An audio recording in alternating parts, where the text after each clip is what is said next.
Most drownings don't begin with a storm. They begin with a shrug. It's just a little wave. Hey, before you push off this season, sit with one ugly truth.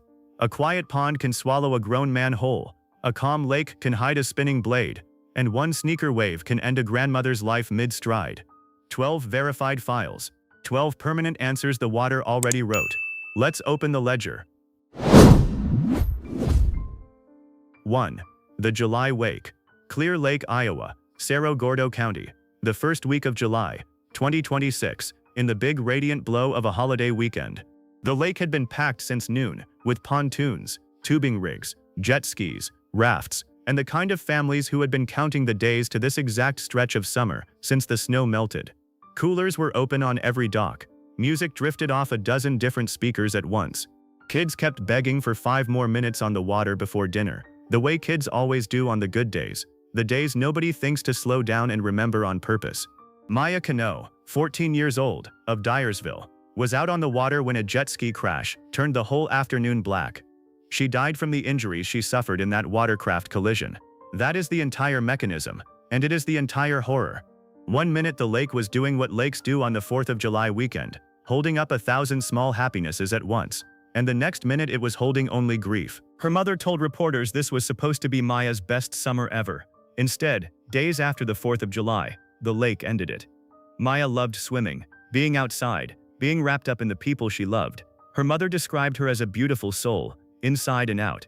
Friends remembered a girl who was still becoming herself, still trying out who she wanted to be, with an entire life of summers she never got to reach. A GoFundMe set up by the family to cover funeral costs pulled in thousands of dollars within days, which is how a small county says it loved a girl after the water had already said otherwise. Neighbors who never met Maya reaching into their own pockets because there was nothing else left for them to give her. Nobody who rode out onto Clear Lake that day planned to hurt anyone. Nobody woke up that morning intending to end a 14-year-old summer. But water at speed is a system of moving objects, boats, wakes, jet skis, boards, bodies, with no lanes, no traffic lights, and no right-of-way that means anything at 40 miles an hour. When the variables finally line up wrong, the softest object in the system always loses hardest. A stretch of holiday water that had looked like pure joy from the dock took her before the weekend was even over, and a county that had spent the summer praying for the lake to stay busy spent the next month praying for a family instead. Somewhere on that same lake, other families packed up their coolers and drove home unaware how close the ordinary had come to swallowing them too. 2. The Skipping Blade, Kentucky, September 2025. State troopers got the call that still turns their stomachs every time it comes in. A passenger had gone over the side of a boat, and the motor was still turning. There is a particular kind of dread in that sentence, the kind that veteran responders say they never fully get used to. Because it means the danger isn't finished happening, it's still spinning, still live, still hungry, even as the call comes in. The passenger, later identified as 33-year-old Adriana Tinker, had been thrown from the vessel. What happened next is the oldest machinery of water death. A propeller spinning under power doesn't care whether the body in front of it is a swimmer, a fallen passenger, or the person who owned the boat. It only cares what crosses its arc. Troopers said Adriana became caught in the boat's propeller after being thrown into the water. She died at the scene. Nothing about this file required a storm. No race was being run. No intoxication was reported. No reckless crowd cheered anyone on. Just a boat, a shift of weight, a body leaving the deck, and an engine that kept doing exactly what engines do.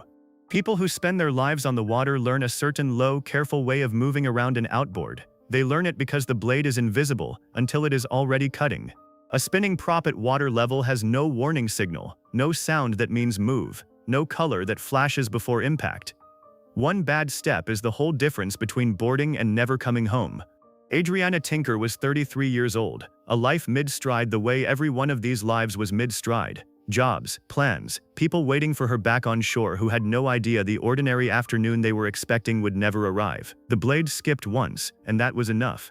These first 2 files ended in seconds. A wake, a spin, a blade that never asked permission. 1 like, 1 subscribe, and you keep learning these lessons the cheap way instead of the permanent one. This is Blunder Vault, and 2 more files are already rising out of the current. One of them an ordinary shoreline stroll that became a grandmother's last step. 3. The Beach Surge, Sillet's Bay, Oregon, October 19, 2025. At the mouth where the bay pours into the Pacific, a stretch of sand that looks like the definition of a peaceful walk. The warnings had been out all week, extended day after day. Keep off the jetties, don't turn your back on the ocean, sneaker waves possible. Signs were posted. Local news had run the advisory more than once. None of it changes what the ocean looks like standing at the edge of it on an overcast fall afternoon. Flat, gray, unhurried. The kind of calm that talks people out of caution one quiet step at a time. Caroline Moses, 43, of Corvallis, was at the water's edge near the bay mouth when the ocean did the one thing it does better than any body of water on Earth. No buildup, no foam line telling you to stand back. A surge ran up the sand far past the previous tide line, knocked her feet out from under her, and dragged her into the bay. In an instant, the ground she had been standing on simply stopped existing. Oregon State Police said she was caught in a strong outgoing current and swept hundreds of feet from the shore before anyone could reach her.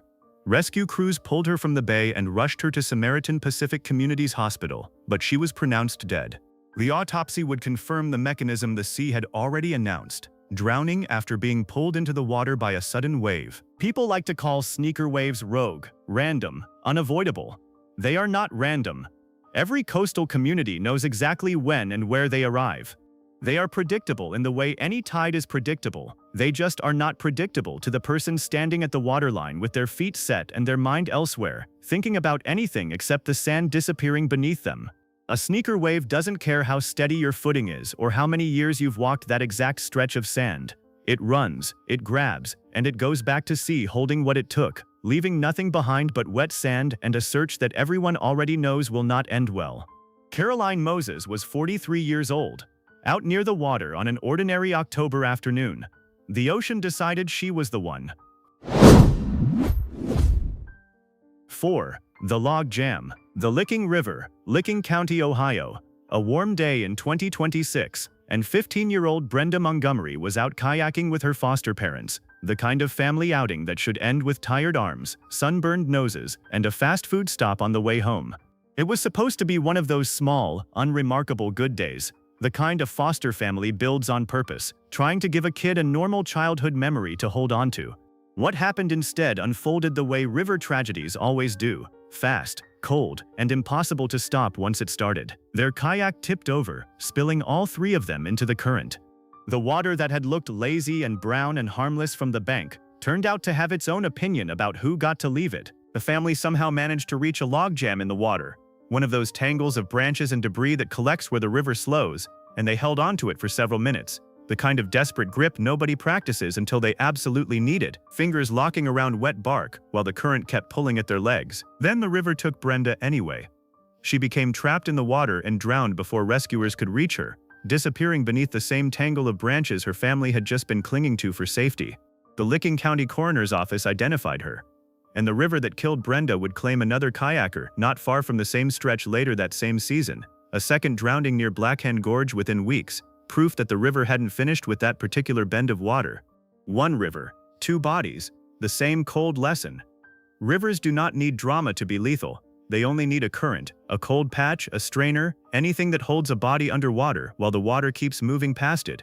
Log jams and strainers are the quiet assassins of moving water. They look like solid ground to a desperate hand, but every current in the river flows straight through them, and anything caught beneath stays beneath.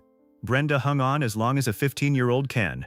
Her foster parents survived, which means they now carry the one thing worse than losing her, having been right there, holding on beside her, and still not being able to change how it ended. What happened in that last minute is the part no report can fully write down, and it is the part every family on a river should hear twice. If that one settled into your chest, good, it's supposed to. The next two are smaller and quieter than anything you've heard so far, which is exactly what makes them deadly. Subscribe to Blunder Vault, leave the case number that's still with you in the comments, and let's keep going. 5. The Shallow Pond, Hancock County, Ohio. A summer afternoon that should have been nothing but ordinary. Lonnie Wise Jr., 25, of Arlington, Texas, was out on a kayak on a pond in Allen Township when he fell into the water around 3:30 in the afternoon. No wind to speak of, no current worth mentioning, just a young man, a small kayak, and a body of water most people would call the safest place around. He did not resurface. The search began immediately, and by 5:55 the same evening, responders recovered his body from the pond and pronounced him dead at the scene. 2.5 hours between a splash and a recovery. 2.5 hours that started with hope and ended the only way these searches on small, still water usually end. Read those opening words again, because everything about them is the lesson. A pond, not a river, not an ocean, not a storm. A pond. The kind of body of water people drive past every single day without a second thought. The kind people call safe because it is small. The kind that holds a grown man anyway. 25 years old, his whole life still out in front of him, and the water that took him never looked dangerous for a single second. That is exactly the point. Danger on the water does not have to look like anything at all. It just has to be patient. A kayak is one of the most trusting boats on earth. No keel, no hull to speak of, just a lightweight shell and a person sitting exactly at water level. On a quiet pond, that trust feels absolute. The surface is calm, the shore is close, nothing in the scene suggests risk. But cold water is a shock to the human system, no matter how shallow or calm it looks. And a kayak has no sides to grab, no cockpit to climb into. Nothing between the person and the surface except their own arms. A life jacket floats. Confidence does not. Lonnie Wise Jr. fell off his kayak in a quiet Ohio pond and was gone before the afternoon ended. The kind of death that never makes national headlines because it never needed a villain to happen. Somewhere in Texas, someone was still expecting a phone call from him that would never come. 6. The Brothers' Wake, Laurel Lake, Kentucky, July 2025. A day on the water with family turned into one of those cases that haunts an entire county because the man driving the boat was the victim's own brother. It should have been an ordinary summer outing between two men who had shared a childhood, a name, and now, without either of them choosing it, a tragedy neither would ever put down. John Peace, 53, of Corbin, was out on Laurel Lake when he ended up in the water beneath the vessel. His brother Don Peace was at the wheel. The boat's motor propeller struck John, and he was pronounced dead at the scene before he could be brought back to shore, the lake taking him within sight of the very boat that had carried him out onto it that morning. Kentucky Fish and Wildlife officers charged Don Peace with operating a watercraft while intoxicated in the first degree, vehicular homicide, and related charges. Think about the impossible weight of that. Not a stranger, not a reckless captain on another boat. His own brother, the one person on that lake he trusted most, was the one charged with his death.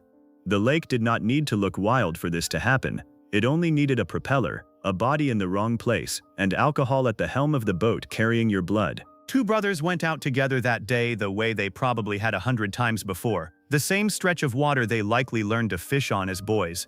One came back in handcuffs, and the other never came back at all. That is what the word avoidable looks like when it is written on a coroner's report beside a family name. Laurel Lake kept its water calm, it kept the sky warm. It gave every signal that nothing could go wrong, right up until the moment the propeller found a Peace brother and the whole family line changed forever. Alcohol on the water does not announce itself. It just sits at the wheel, smiling, while the bodies pile up behind it, and it never once has to answer for what it costs the people left standing on the dock. 7. The Board Slip, Horsetooth Reservoir, Colorado, September 7, 2025. Gautam Krishnan, 25, of Aurora, was paddleboarding on the reservoir, an activity millions of people do every summer without a second thought, the kind of low-key Sunday plan that barely counts as an adventure at all. He fell off his paddleboard. He never made it back on. The Larimer County Coroner's Office identified him after his body was found. The Coloradoan and 9 News confirmed his name. A paddleboard is the lightest, simplest craft a person can take onto the water. Just a board, a paddle, and you. There is no engine to fail, no rope to catch, no panel to leak. And that simplicity is exactly the lie. A paddleboard has no way to hold you once you are in the water. No gunwales to grab, no cockpit to climb back into, nothing between you and the surface except your own arms. If you fall off in a cold reservoir, especially without a life jacket, the board becomes a float you cannot reach, and the water becomes the only thing that holds you, indifferent to how hard your arms are working just to stay up. The reservoir looked calm that September afternoon. It probably looked like the safest place on earth, and a 25-year-old man went out on a board on a Sunday, and the board came back without him on it, drifting, empty, the paddle somewhere nearby with no one left to hold it. Investigators kept working. The coroner's report finished what the outcome already told everyone. One fall, one cold reservoir, one life gone. Some people in this ledger died from speed. Some died from alcohol. Some died from somebody else's negligence. Gautam Krishnan died from the quietest mistake on this entire list. He trusted that calm water would give him another chance. It didn't. Halfway through the ledger, and the pattern is impossible to miss, the water never announces which second is the expensive one. If you boat, if you kayak, if you paddleboard, if you let your family on any water at all, this is the moment to lock in. Subscribe to Blunder Vault, drop a comment with the case you'll think about next time you're on the water, and keep listening. The next stretch includes a jet ski that found a jet ski and 2 canoes swallowed by Lake Superior. 8. The Jet Wake, Shasta Lake, California. September 7, 2024, at Shannon Cove near Sacramento Point, a Saturday afternoon on one of the most popular lakes in Northern California, full of boats pulling skis and tubes and families anchored in the coves. The kind of scene that fills 1,000 vacation photos every summer. Sunburned shoulders, music from someone's speaker drifting across the water, kids cannonballing off the back of every houseboat in sight. Then 2 jet skis collided on the water. In an instant, the postcard afternoon became a scene no camera would ever be pointed at again. The Shasta County Sheriff's Office confirmed the outcome with the bluntness of a press release that never gets easier. A rider became unresponsive upon arrival at Bridge Bay Marina, where medical crews had been staged, and the victim was identified as Luis Cornejo Paz, 29, of Concord, California. Another rider was hospitalized with serious injuries: 2 jet skis, 1 patch of open water, 2 machines that can turn faster and accelerate harder than almost anything else on a lake, ridden by people who often have no idea how small the margin is between fun and permanent. Jet skis are not boats in the emotional sense people carry around boats. They feel like toys, they sound like toys. And at 40 miles an hour, when 2 of them meet at the wrong angle, they stop being toys entirely and become exactly what they are: machines with no seatbelts, no airbags, and no forgiveness for a bad line. Luis Cornejo Paz was 29 years old. He was doing exactly what the lake asked him to do, riding fast, feeling alive, never imagining that the cove would end the day in a sheriff's press release instead of a group photo back at the dock. Shasta Lake kept its water glass smooth after the crash. The mountains kept their shape. Only the families changed, permanently, driving home with an empty seat in the truck that nobody wanted to talk about. 9. The Copper Strait, Copper Harbor, Michigan, the northern tip of the Keweenaw Peninsula, where Lake Superior stretches out like a cold gray ocean, and even the calmest summer day carries a bite that inland water never has. June 2025. 2 men went out on the water in a canoe: Devin Wright, 33, of Chiselle, and Matthew Wickstrom, 36, of Laurium, likely 2 friends who knew that stretch of shoreline well, who had probably paddled it before without a second thought. A water emergency unfolded off Copper Harbor, and by the time the response was over, both men were dead. Authorities confirmed their identities with the kind of blunt announcement that never gets easier. The 2 canoe victims who died in Copper Harbor were Devin Wright and Matthew Wickstrom. The cause had not yet been confirmed, because on a lake like Superior, the cause is often written into the water itself. No autopsy required to know what 50-degree water does to a person who ends up in it. If you have never stood on its shore, Lake Superior is the largest freshwater lake on Earth, and it behaves like a sea. Its water in June hovers near 50 degrees, its waves build fast, its hypothermia sets in quicker than any swimmer expects, and a canoe is one of the most unstable crafts a human being can take into open water. One wave that looks like nothing at all, one shift of weight, and the canoe goes over. In water that cold, the body does not get to decide its own timeline. Cold incapacitation starts in minutes. The arms stop working, the chest tightens. Coordination falls apart long before drowning is even in the conversation, which means the fight is often lost before either man even realized how serious it had become. 2 men in their 30s went out on Lake Superior in a canoe, and the lake kept them both. No dramatic storm was even necessary. The Copper Strait simply took what it was offered, the way it always has, long before either of their names was ever written into its record. 10. The Inlet Crossing, Oregon Inlet, North Carolina, the narrow, violent gap where the Atlantic pours into Pamlico Sound, one of the most treacherous inlets on the American East Coast, a place where ocean and sound meet and neither one gives an inch. On a Saturday in 2025, a boat capsized there and a Pennsylvania man died. Francis Hennigan Jr., 50, was identified as the victim after his vessel went over at the inlet. The boat had been en route from Cape May, New Jersey to Florida, a long coastal passage that thousands of boats make every year, one that usually ends with a handshake and a cold drink dockside, the kind of trip a man plans for months and looks forward to every mile of the way. It ended at Oregon Inlet instead. If you are a boater and you have never heard that name, remember it, because the local community knows it the way mountain towns know avalanche season, a place spoken about with a certain respect, almost superstition, by anyone who has crossed it more than a few times. The inlet is a squeeze point, currents, swells, shifting sandbars, and ocean energy all compressed into a corridor where the water stacks up and breaks in ways that charts can only approximate. Boats that would handle open ocean beautifully can be overpowered there in minutes, without warning, without a storm to blame. Francis Hennigan Jr. was 50 years old, a man making a routine passage down the coast, probably looking forward to Florida the way anyone does. Warm water, warm sand, the whole trip finally arriving after so many hours at the wheel. Instead, the inlet decided otherwise. The boat capsized. He was lost in the water and pronounced dead after recovery. Every element of this file is ordinary: a boat, a passage, a Saturday, except for the one place where the ordinary stopped being ordinary. That is the whole lesson. Some water hazards are not hidden at all. They are famous, they are charted, they are warned about in every guidebook and every local marina. And they still kill, because a passage that has gone fine 100 times feels like proof that it will always go fine.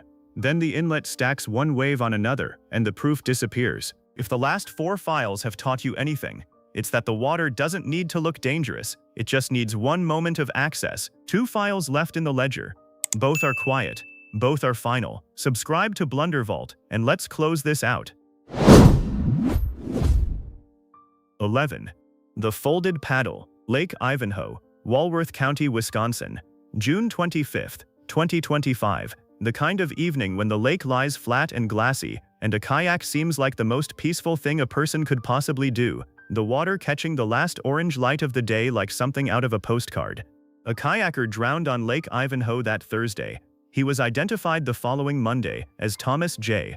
Sater, 64, of Kenosha County, a man of retirement age, out on a small Wisconsin lake, doing one of the least dramatic activities the water offers, the kind of evening paddle a man might take 100 times a summer without incident. He fell from his kayak, and he never resurfaced. Lake Ivanhoe is not large, it is not deep, it is not known for currents or dangerous conditions. It is exactly the kind of lake people describe with the word quiet, and that quiet is precisely what made it lethal. A 64-year-old man, out alone, on flat water, in warm weather, and a single fall into the water was the whole ending. No rescue reached him in time. No one was close enough to hear the splash. The paddle was probably still floating on the surface when the search began, the kayak drifting, the paddle drifting, the man already beneath them both in water that looked too calm to hold anybody, water that gave no sign it had taken anything at all. Every summer, the same phrase shows up in drowning reports across the country: the water was calm. That is never reassurance. It is the closest thing to a confession those reports contain, because calm water is precisely when people drop their guard, skip the life jacket, paddle out alone, and trust that the surface will catch them if they slip. It will not. Thomas Sater was 64. He went out alone on a quiet Wisconsin lake, and the image of his folded paddle on the water is the last anyone has of that outing, a small, ordinary object left behind to explain everything and nothing at once. The lake never looked dangerous. That is the only warning it ever gives. 12. The October Tilt, Florida, October 2025. An 88-year-old man went out on the water, and a boating trip that probably felt like one of the simplest pleasures left in life turned into a recovery instead.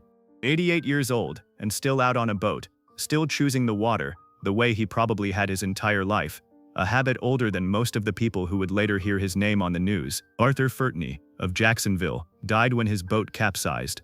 Wildlife officials confirmed that his body was recovered by the captain of an excursion boat, a stranger who happened to be nearby when the tilt happened, and who ended up being the one to bring the old man back to shore, where he was pronounced dead, a final act of quiet decency between two people who had never met. 88 years old. Think about the life attached to that number. Decades of summers, of boats, of water that had always given him safe passage, decade after decade of trips that ended exactly the way they were supposed to. And then one ordinary capsize on a day that probably looked no different from 1,000 previous days he had spent on the water without incident. This file contains no alcohol, no speed, no storm, no recklessness. There is no villain to point at. There is only the oldest arithmetic in boating. A small craft, a shift of weight, a wave arriving at the wrong angle, and a body that no longer has the strength of a young man to fight the water back. The excursion boat captain who recovered him was doing nobody's job but the oldest one on the water, being there when the water takes someone, doing the last kind thing anyone could do for a stranger. Arthur Furtney was 88 years old. The stretch of water that took him probably looked completely ordinary, right up until the moment it tilted, and that is the truest sentence in this entire ledger. The water does not grade by age. It does not consider whether you have earned another decade or another day. It only tilts, and whoever is on top of it when it tilts goes with it. 12 files, 12 people who trusted the surface. Water has no moods, only physics. Clip the kill switch, wear the life jacket. The wave that takes you will look no different from the ones that didn't. Subscribe to Blunder Vault. The water keeps taking until we keep learning.